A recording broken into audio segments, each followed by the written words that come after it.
본향교회 성도 여러분들 안녕하십니까? 말씀이 앞서서 교회 광고 두 가지만 말씀드리고 하나님의 은혜의 말씀을 나누도록 하겠습니다. 첫 번째는 다음 주 화요일부터 금요일까지 새벽 기도회가 있습니다.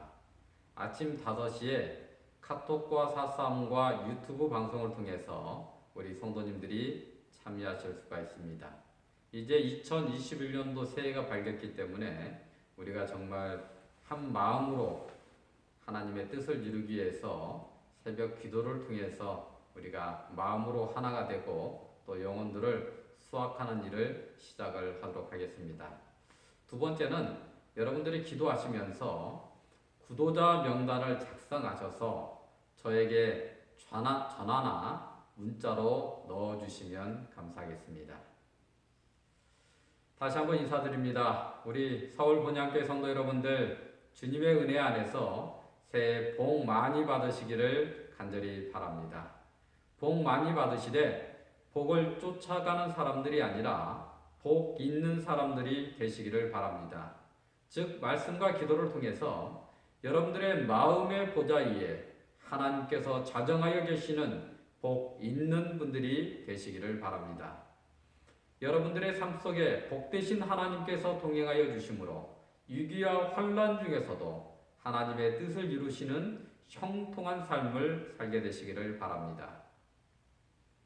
여러분들이 보아서 알다시피 저는 좀 묵뚝뚝한 사람이잖아요. 그리고 눈물이 별로 없는 사람입니다.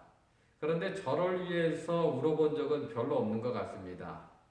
그런데 우리 성도님들이 지난 한 해 동안에 슬퍼하시고 우시는 모습을 보면서 제가 자꾸 눈물이 나더라고요.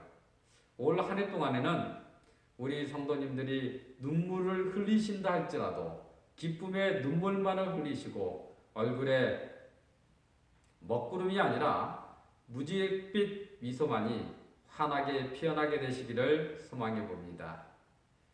새해 첫 안식일입니다. 우리는 새로운 동력으로 새해를 시작해야 됩니다. 여러분들은 어떤 동력으로 올 한 해를 시작하기를 원하십니까? 여러분, 우리가 자동차의 성능을 말할 때에 몇 마력짜리 엔진을 가지고 있느냐에 따라서 그 자동차의 성능이 결정이 되잖아요. 우리 성도님들은 몇 마력짜리 영적 엔진을 가지고 계십니까? 우리 성도님들이 어떤 엔진을 가지고 있든지 간에 인간의 한계를 뛰어넘을 수가 없습니다. 하지만 우리가 하나님표 엔진을 가지고 있다면 우리의 능력은 사람 차원에서 하나님 차원으로 바뀌게 되는 것입니다. 그렇다면 인간의 능력만큼만 발휘하는 엔진에서 하나님표 엔진으로 바꿀 수 있는 비결이 무엇일까요? 예수님께서는 우리에게 약속하시고 보증해 주시고 계십니다.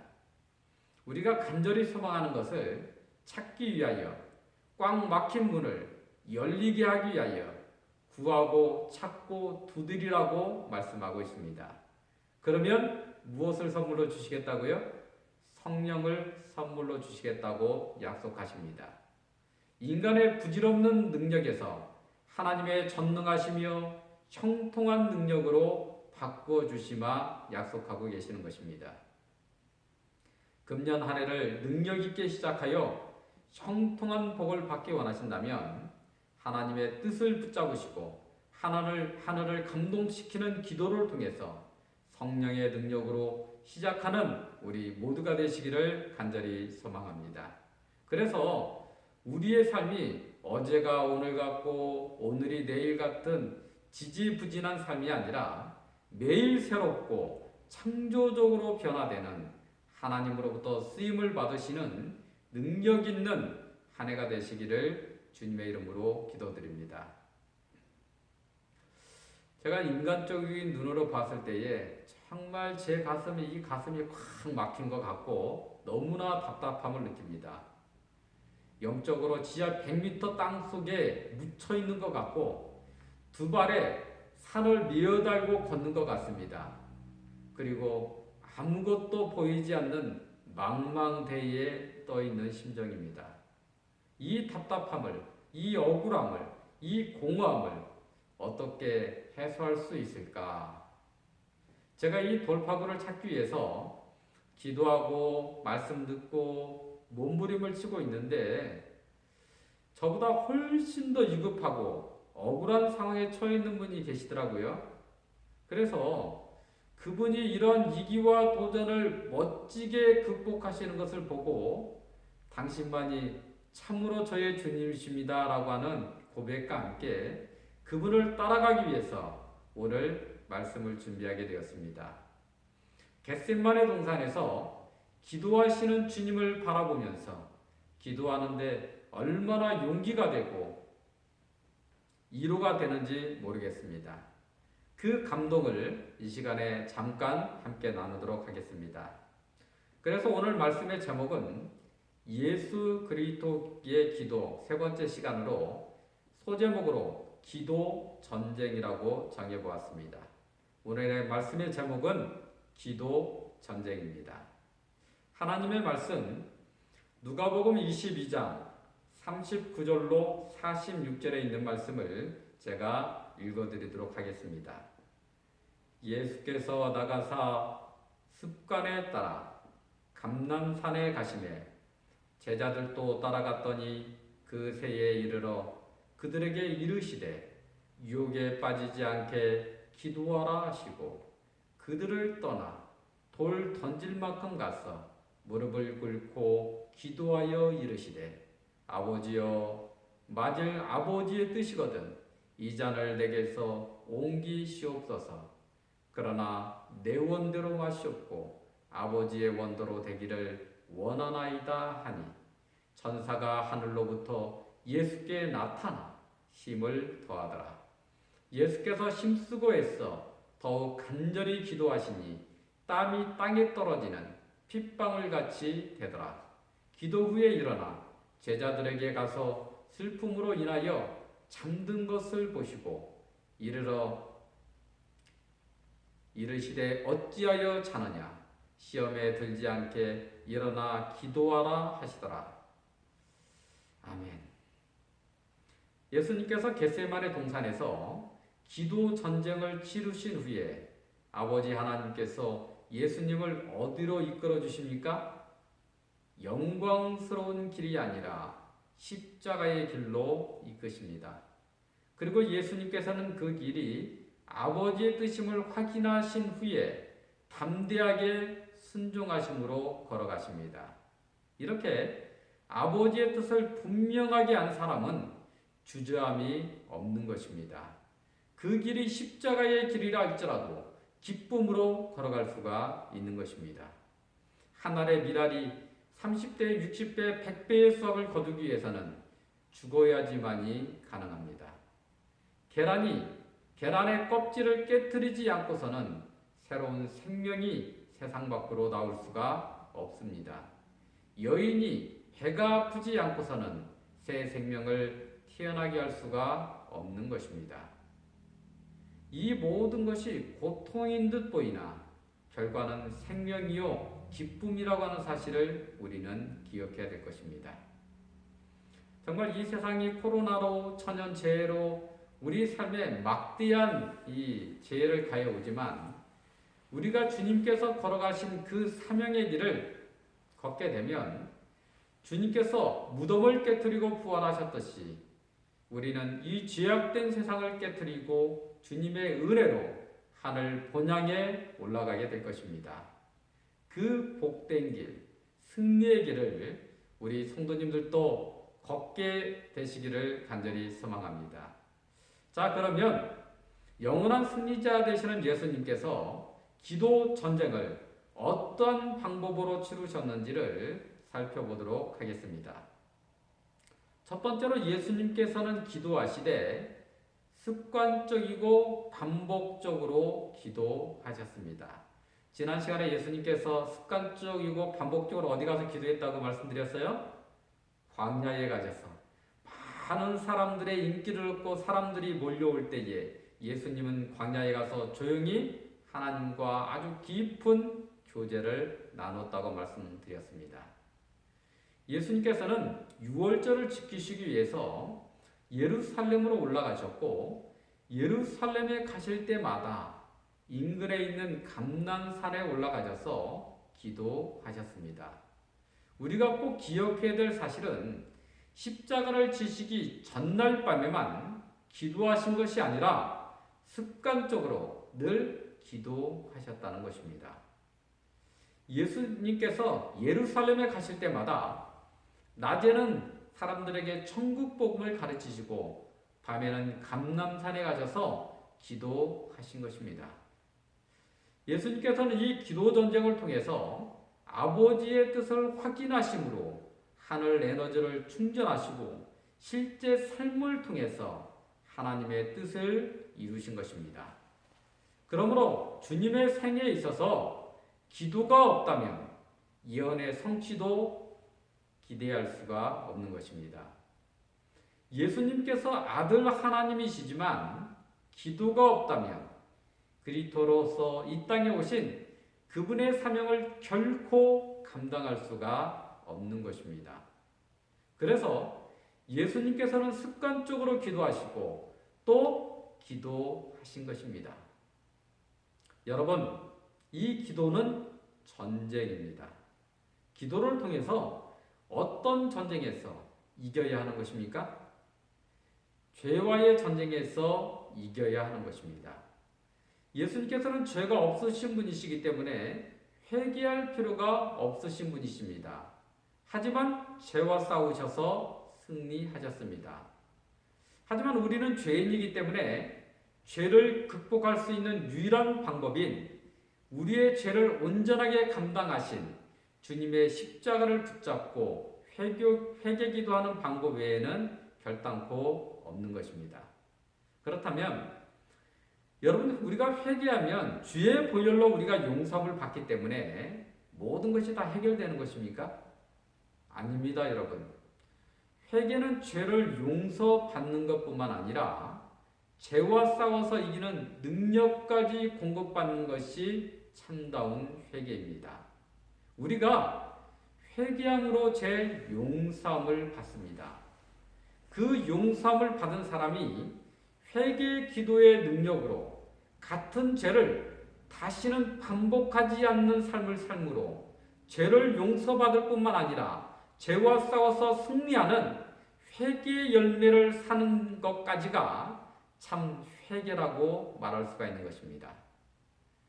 그래서 죄와의 전쟁을 치르고 계시는 모든 성도 여러분, 참으로 회개 기도하심으로 죄사함을 받으시고 회개 기도하심으로 죄와 싸워서 이기시는 참다운 삶의 변화를 경험하시는 회개의 열매를 맺는 우리 모두가 되시기를 간절히 소망합니다. 두 번째로 예수님께서는 어떤 영적 전쟁을 치르셨는가? 예수님께서 간절히 기도하심으로 탈진하여 쓰러지기 직전에 그때 하나님께서 누구를 보내줬냐면 천사가 나타나 기도하시는 예수님을 도왔습니다. 예수님께서 기도하실 때에 천사가 와서 예수님을 도왔다고 하는 사실은 성경에 전무후무한 아주 독특한 사건인 것입니다. 성경에서 기도할 때에요, 천사가 등장하기는 합니다. 그때 천사는 기도를 돕는 것이 아니라 하나님의 응답이나 계획을 전달하기 위해서 등장하는 것을 봅니다. 예를 들어 몇 가지만 들어볼게요. 민수기 20장 16절에 보게 되면 우리가 여호와께 부르짖었더니, 이게 이제 기도한 것입니다. 이스라엘이 우리 소리를 들으시고 천사를 보내사 우리를 애굽에서 인도하여 내셨나이다.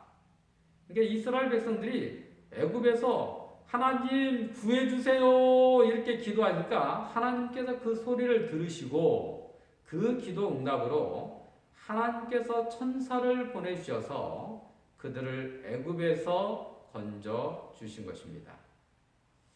열왕기하 또 19장 20절 이하에 보게 되면 히스기야의 기도가 나오는데, 이 히스기야의 기도를 들으시고 하나님께서 응답하여 주십니다. 그 응답의 구체적인 내용이 열왕기하 19장 35절에 기록이 되어 있습니다. 이 밤에 여호와의 사자가 나와서 아수르 지역에서 군사 18만 5천 명을 친지라 아침에 일찍이 일어나 보니 다 송장이 되었더라.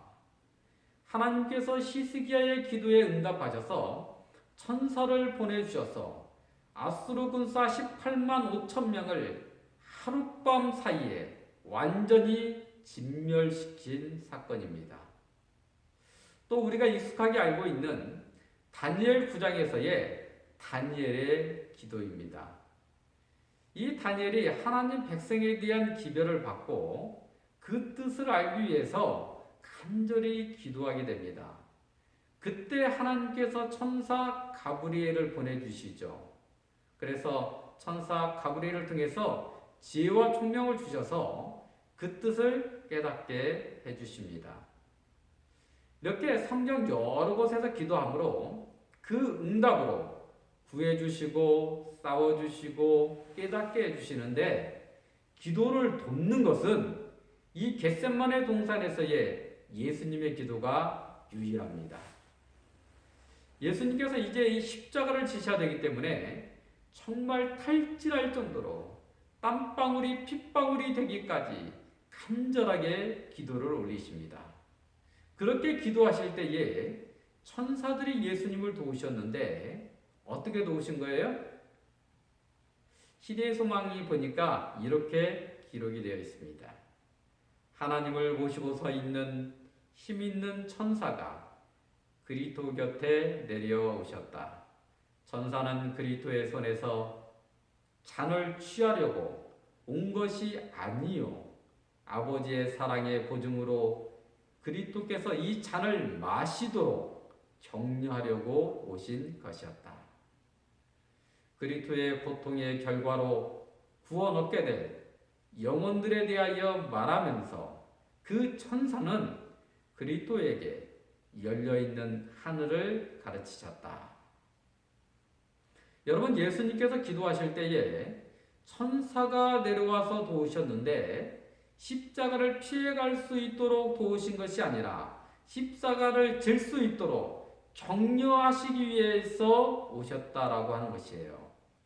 그리고 예수님께서 십자가를 지심으로 구원받게 될 많은 사람들을 보여주시면서 그들이 들어갈 열린 하늘을 가리키면서 예수님에게 어떻게 하라고요? 십자가를 피해가라고 말씀하신 것이 아니라 십자가를 짊어지라고 격려하시고 용기를 불어넣어 준 것입니다. 그 구원받게 될 영혼에는 누구도 포함되어 있을까요? 우리도 포함이 되어 있는 것입니다. 예수님께서는 참으로 허물 많고 연약한 우리가 구원받게 될 것을 바라보시면서 그분의 고통의 십자가를 지시는 것을 결심하신 것입니다. 그래서 참으로 좋으신 우리 주님께서는 우리가 죄의 고통을 벗어버리고 하늘에 들어갈 것을 바라보시면서 그분의 십자가가 참으로 고통스러운 것이었지만 기쁨으로 지셨다라고 하는 것입니다. 예수님께서 이렇게 기도 전쟁을 치르고 있었을 때에 예수님을 위해서 누가 중보 기도를 하고 있었죠? 베드로가, 야고보가, 예수님 품에 그 전에 안겨 있었던 요한이 중보 기도했습니까? 다 자고 있었습니다. 예수님 품에 기대에 있었던 사랑하는 제자 요한까지도 자고 있었습니다. 확실히 주님을 사랑했던 요한은 깨어 있어야만 했지만은 자고 있었다라고 말하고 있어요. 그래서 예수님께서는 겟세마네에서 고독하게 외롭게 중보자 없이 기도 전쟁을 치르신 것입니다. 하지만 돕는 천사가 있었습니다. 혹시 우리 본향 가족 중에 정말 고독하게 외롭게 기도하고 계신 분이 있을지 모르겠습니다. 예수님께 기도할 수 있도록 돕는 천사가 있었다면 우리에게는 누가 우리가 기도할 수 있도록 도우실까요? 우리에게는 보혜사 성령 하나님께서 계시다는 사실을 여러분 기억하게 되기를 바랍니다. 여러분, 천사보다도 훨씬 월등하신 분이 성령 하나님이십니다. 우리 본향 가족들이 혹 고독하게 외롭게 기도하고 있을 때라도 성령 하나님께서 도우셔서 기도 전쟁에서 승리하게 되시기를 주님의 이름으로 기도드립니다. 세 번째로, 예수님께서 기도 전쟁에서 구하신 것이 뭐예요? 예수님께서 기도 전쟁에서 하나님께 뭐라고 구하셨습니까? 처음도 마지막도 아버지 하나님의 뜻을 구하셨습니다.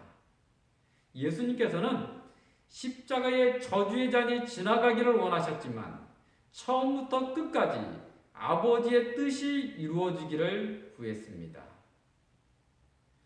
이스라엘 백성이 애굽에서 최후의 만찬을 나누고 난 후에, 최후의 만찬이 뭐예요?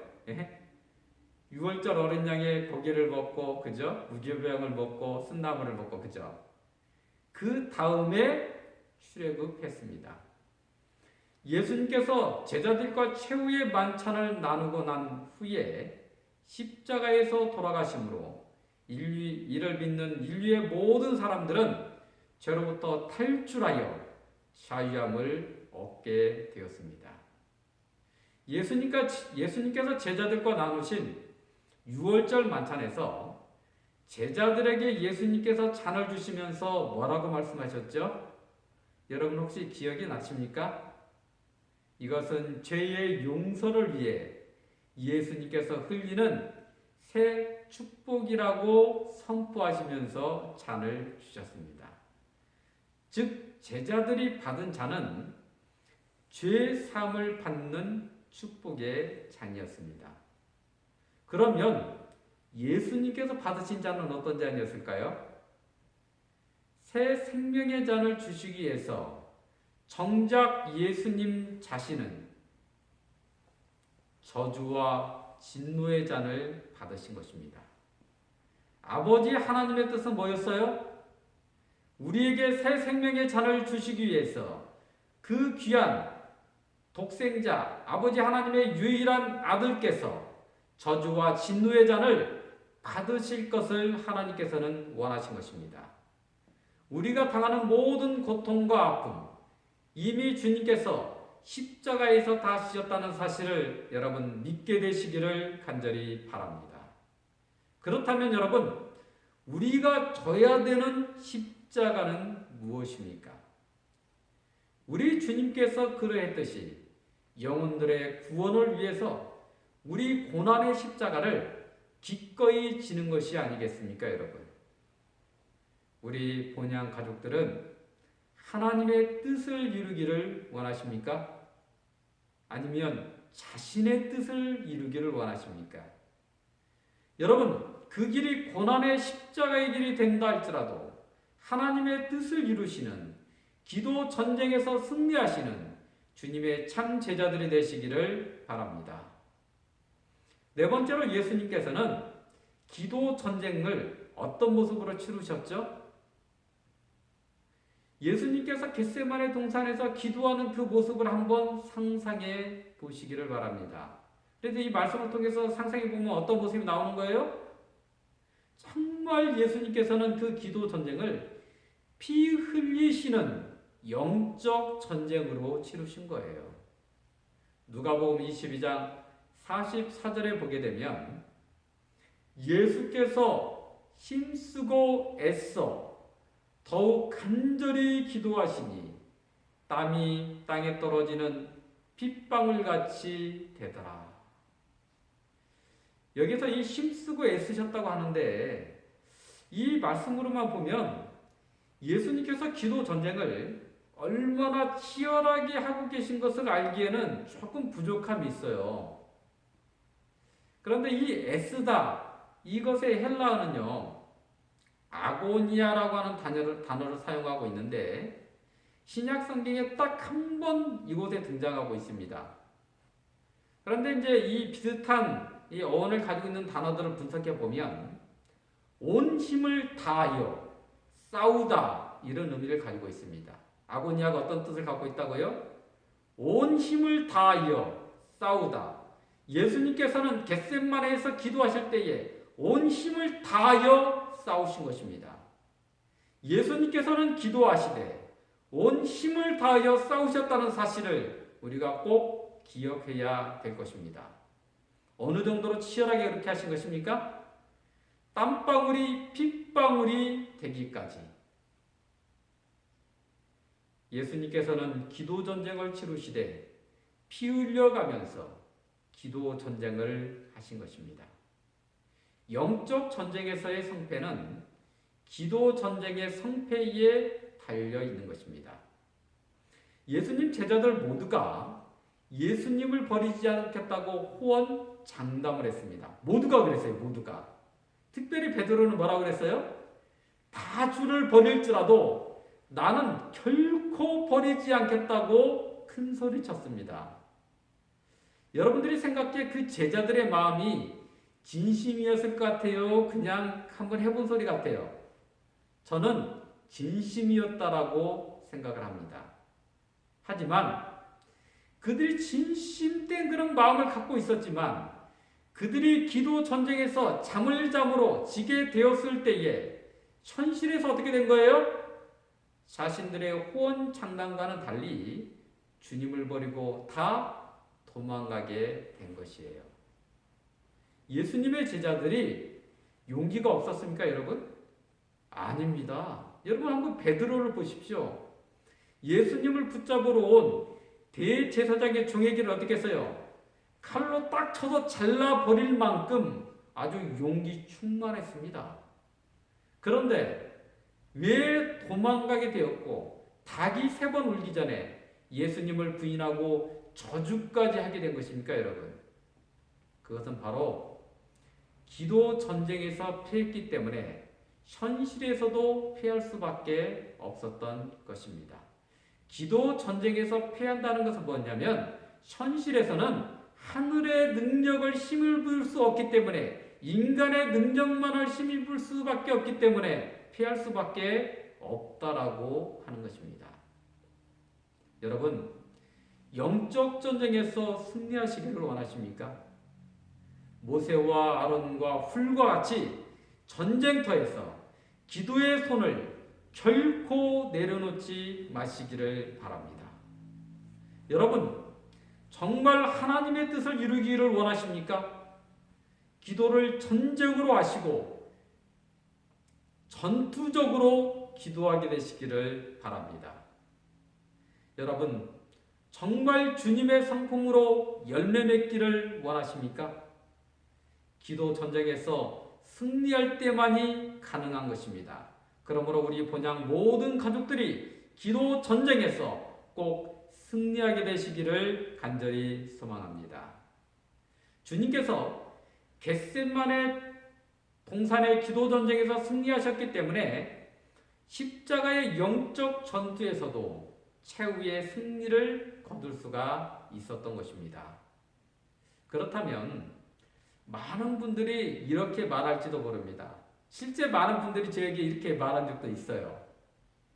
아니 목사님, 아니 예수님은 하나님이시기 때문에 그게 가능했지 저는 불가능할 것 같은데요? 제가요, 이 겟셋마네 동산에서 기도 전쟁을 치르고 계시는 예수님을 바라보면서 정말 위로가 되고 용기가 된 것이 있습니다. 그것이 무엇인가 했냐면 그분이 저와 같은 연약함을 가지고 계셨기 때문입니다. 우리 성도님들과 같이 동일한 연약함을 예수님도 가지고 계셨어요. 시대의 소망에 보니까 전에는 결코 예수님께서 그토록 큰 슬픔과 침묵에 잠기신 것을 본 적이 없었다. 여러분, 예수님께서도요, 큰 침묵과 슬픔에 잠기셨대요. 누구와 같게? 우리와 똑같이. 그 심연은 매우 넓고 매우 검고 매우 깊음으로 그분의 심령은 그 앞에 떨고 있었다. 지금 누가 떨고 있다는 거예요? 하나님의 아들이신 예수님께서 떨고 계셨다는 것입니다. 또한 예수님께서는 그 기도 전쟁을 제자들의 중보를 받지 못하고 아주 외롭고 고독하게 치르셨습니다. 예수님께서 자고 있는 제자들에게 오셔서 야단을 치실 만도 하신데, 요한아, 너 나 살아간다고 내 가슴에 이렇게 기대고 있었잖아. 다른 사람들은 다 자더라도 너만은 깨어 있어야 되는 거 아니야? 이렇게 책망하실 만도 하신데 예수님께서는 뭐라고 하셨어요? 시험에 들지 않게 깨어 있어 기도하라고 말씀하신 것입니다. 주님께서는 비록 큰 고통 가운데서라도 제자들의 연약함을 용서하려고 하셨습니다. 예수께서는 마음에는 원이로되 육신이 약하다라고 말씀하셨습니다. 그러면서 제자들을 책망한 것이 아니고 격려하시고 용기를 주신 것입니다. 여러분들이 한번 생각해 보시기 바랍니다. 여러분의 생애 가운데서 이런 일들을 이제 많이 경험을 했을 텐데, 여러분들이 정말 믿고 의지하는 사람이 여러분들을 배반하고 여러분들을 서운하게 한다 할지라도 여러분들 예수님처럼 책망하지 마시고 주님과 같이 용서하게 되시기를 간절히 바랍니다. 우리가 정말 가까운 사람일수록 용서가 더 안 되잖아요. 근데 주님께서는 어떻게 하셨어요? 3년 6개월 동안 함께 먹고 자고 복음을 전했던 그 제자들이 배반한다 할지라도 어떻게 했어요? 용서하셨다는 것을 우리가 기억해야 될 것입니다. 시대의 소망에 보면요, 다시 하나님의 아들에게 초인간적인 고통이 엄습하였으므로 그분은 기진맥진하여 실신 상태로 전에 투쟁하셨던 곳으로 비틀거리시며 돌아가셨다. 예수님께서 이제 다시 기도하시러 이렇게 간 거예요. 비틀거리시면서. 정말 저는 이렇게 이런 예수님의 모습을 이렇게 보면서 우리 이 대한민국의 남자들은 뭐예요? 옛날에 좀 이 권위의식, 이 사대부의식이 있어가지고 좀 연약한 모습을 보이는 걸 굉장히 싫어하잖아요. 그죠? 그런데 저에게는 이러한 예수님의 모습이 저의 모습 같아서 너무나 위로가 되고 용기가 되더라고요. 저에게 연약한 모습을 감추고 싶은데 막 이렇게 생각을 했는데 예수님의 이런 모습을 보면서 연약한 것은 죄가 아니라 예수님도 이러하셨구나. 예수님께서도 그렇게 연약한 가운데에서도 기도 전쟁을 통해서 승리하실 수 있었듯이 나도 연약하지만 예수님처럼 승리할 수 있다라고 하는 용기를 얻게 된 것입니다. 예수님께서 이렇게 기진맥진하셨기 때문에 하나님께서는 주님의 기도를 돕기 위하여 천사를 보내지 않을 수가 없었던 것입니다. 우리 역시 하나님의 뜻을 이루기 위해서 기도 전쟁을 할 때에 우리 아픔을 직접 체험하시고 아시는 주님께서 가만히 계시겠습니까? 우리의 아픔을 직접 경험하신 주님께서 우리의 아픔을 아시기 때문에 누구를 보내주시는 거예요? 천사보다도 더 강한 능력에 전능하신 하나님이신 성령 하나님을 보내주신다는 사실을 믿고 감사하게 되시기를 바랍니다. 여러분, 우리가 어떻게 천사와 성령 하나님을 비교하겠습니까? 성령 하나님께서 우리의 기도를 도우실 것을 여러분 꼭 믿고 감사하고 용기를 잃지 마시기를 간절히 바랍니다. 주님께서 십자가의 승잔을 받으심으로 우리에게 새 생명의 축복의 잔을 주셨듯이 우리가 우리의 십자가의 승잔을 받음으로 많은 영혼들에게 주님께서 주시는 이 생명에 축복의 잔을 줄 수만 있다면 우리가 얼마나 행복하고 좋을까요? 그것이 진정으로 아버지 하나님께서 우리에게 서울 본향교회에게 원하시는 그분의 뜻임을 여러분 꼭 믿게 되시기를 간절히 바랍니다. 하나의 예화만 말씀드리고 마치도록 하겠습니다. 제가 이제 며칠 전에 이제 어떤 지나가듯이 이렇게 뉴스를 들었습니다. 뉴스의 내용은 이거였어요. 지금 이제 이 추운 겨울입니다. 그런데 어떤 개 한 마리가 그만 동사를 하고 말았습니다. 얼어 죽었어요. 그래서 이 개가 어떻게 얼어 죽었나 이렇게 가서 봤더니 개가 그냥 겨울에 먹지를 못해갖고 삐짝 말라서 얼어 죽은 것입니다. 그런데 이 개를 딱 들춰보니까 그 안에서 7마리의 새끼가 나오는데 그 새끼들은 다 이제 굶주려갖고 기진맥진하고 있지만은 다 살았다고 그래요. 그럼 여러분 이 어미개가 이 추운 겨울날에 꼭 죽어야만 했을까요? 아닙니다, 여러분. 어미개는 얼마든지 밖에서 막 뛰어다니면서 먹이를 찾아서 먹을 수가 있었을 거예요. 근데 아마 그 지역이 이렇게 먹이가 구하기가 어려운 지역인 것 같아요. 그래서 어미개가 이 새끼 강아지들을 떼어놓고 가게 되면 강아지들은 어미가 먹이를 구하는 사이에 죽을 수밖에 없는, 얼어 죽을 수밖에 없는 그런 상황이었던 것 같습니다. 그래서 그 어미 강아지가 이 사람들이 그걸 이렇게 분석하기를 한 3일 정도 아무것도 먹지 않고 이 강아지들을 다 끌어안고 있었다는 것입니다. 그럼 이 강아지들이 어묵품에 안겨 있으면서 배고프면 어떻게 했을까요? 어미젖을 빨아 먹었겠죠. 그러면 어미는 새끼들에게 자기 젖을 다 제공하면서 점점 체력은 다운되었을 것이고 점점 몸의 힘은 빠져나가게 되었을 것이고 어미 개는 일어나서 틀림없이 먹이를 찾으면 자신은 살 줄을 알겠지만 강아지들은 죽을 것을 알고 있었기 때문에 어미개는 끝까지 강아지들을 품고 얼어 죽는 길을 선택한 것입니다. 그리고 이 강아지들은 나중에 사람들에게 발견되어서 비록 어미개는 동사했지만 강아지들은 살 수 있게 된 것입니다. 만약에 그 어미개가 혼자 살고자 했다면 얼마든지 살 수가 있었습니다. 하지만 자기의 목숨값으로 이 강아지를 살린 것입니다. 팍 한파가 밀려올 때에 여러분 얼음을 손에 딱 쥐고 계셔보십시오. 얼마나 견딜 수 있는지. 막 손이 막 깨어지는 것 같잖아요. 그죠? 막 칼로 손을 막 찌르는 것 같아서 이걸 오래 쥐고 있을 수가 없습니다. 이 개가 그런 고통 중에서도 그런 추위를 끝까지 견디면서 강아지를 지킬 수 있었던 이유는 뭡니까?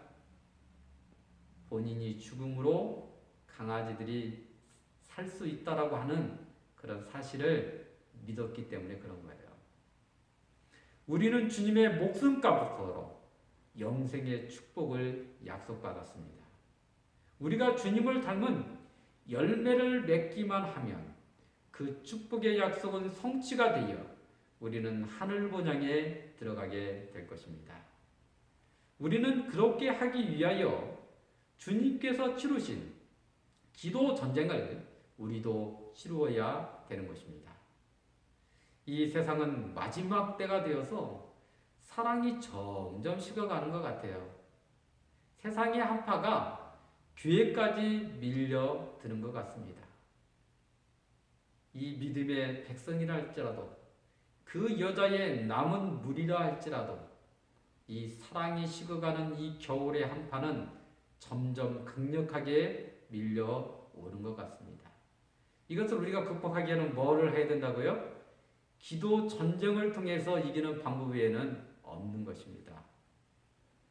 그러면 이 영적 겨울에 우리 본향교회 성도님들은 어떠한 영적 전쟁을 하고 계십니까? 아버지의 뜻을 구하시고 응답받으셔서 우리에게 맡겨주신 십자가를 기쁨으로 지게 되시기를 간절히 바랍니다. 그래서 많은 영혼들에게 새 생명의 찬을 전해주고 우리들의 가슴에, 그리고 이 교회가 이 추운 겨울을 지나고 있는 많은 영혼들의 피난처가 될 수 있도록, 많은 영혼들을 살리는 따뜻한 품이 될 수 있도록 주님의 이름으로 간절히 축원하면서 말씀을 드리겠습니다.